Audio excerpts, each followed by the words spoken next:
Hello everyone and welcome to my YouTube channel. If you mix and master your own music, you might have noticed that when you upload on different streaming platforms, it might sound different.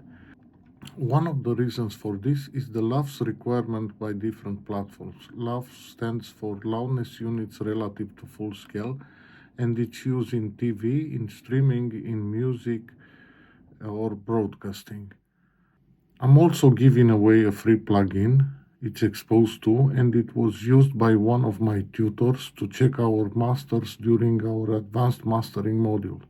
If you want to know how to get this plugin, wait by the end of the video and just leave a comment. Now to exemplify, I've opened up a session of exposed to. It's a plugin which I use to check my masters. It was used by my tutor during my mastering module. I'm gonna drop in a master which I done. It was no requirement for this master, so it's done for CD. You can see that all around everything is in blue, but if I change the preset, for example, on YouTube,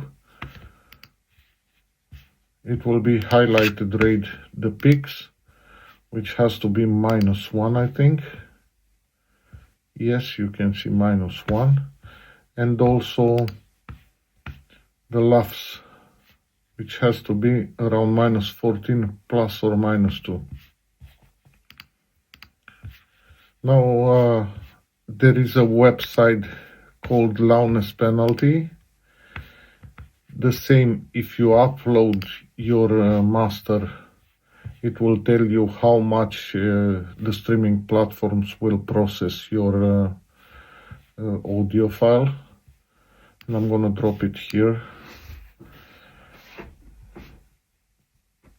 And you can see that on YouTube it will be -5 dB, Spotify -5, Tidal the same. I'm gonna put a link in the description for this website. And now I'm gonna open a Logic Pro session, and I'm gonna try to master a file for YouTube.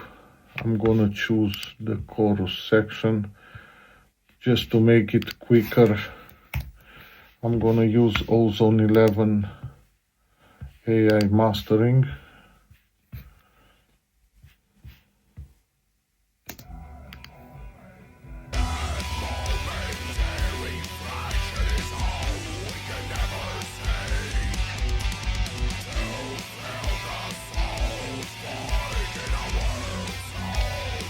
Just play a section. Now it's mastered. I'm gonna go and choose -1 dB true peak. And I can see that the LUFS are -12. That's gonna be good enough for YouTube.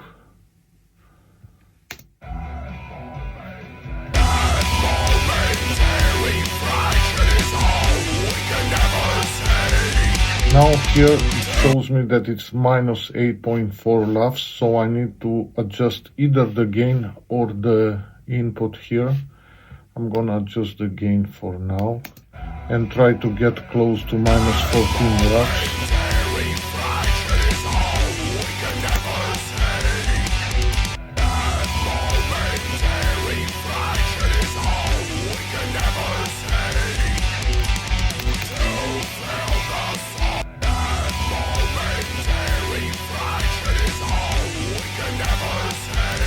I think now it's quiet enough.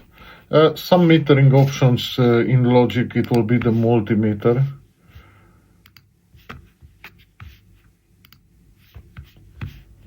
Or for other those, we have a free option, it's called the Julian meter. I'm gonna put a link in the description, the same.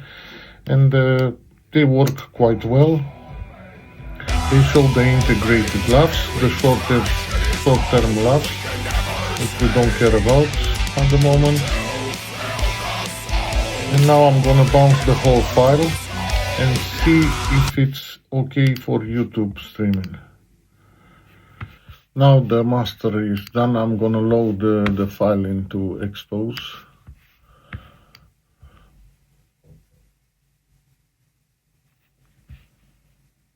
Because it's a flat song, the difference in LUFS between the sections of the track is not too big, so we can see that we have only 1.1 LUFS, the difference. Also, I can increase a little bit the input, so it's at -1 dB, and I'm gonna load the track into the website, and as you can see, the YouTube won't process my song, and also other platforms like Amazon, Tidal, but we need to adjust it for Apple or Apple Legacy, or if you want to master for CD, you will need to adjust it.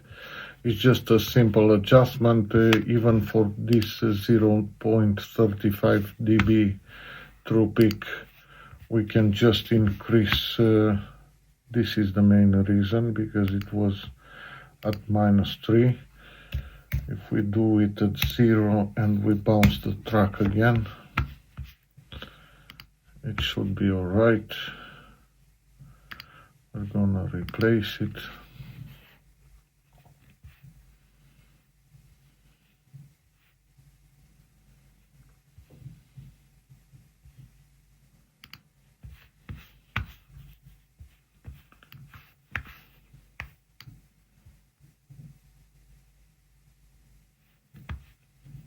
Yes, we can still increase with 0.05, but it's not worthy. So this is all about how to make your music sound the same on different platforms. As I said at the beginning of the video, I'm giving away an Expose plugin. All you need to do is leave a comment with a number starting from 1, next we'll choose 2, and so on. I will use Google random number generator next week, and I will contact the winner to get in possession of the plugin. If you like the video, please like and subscribe, and leave a comment with what you would like to see in the future. And thank you for watching.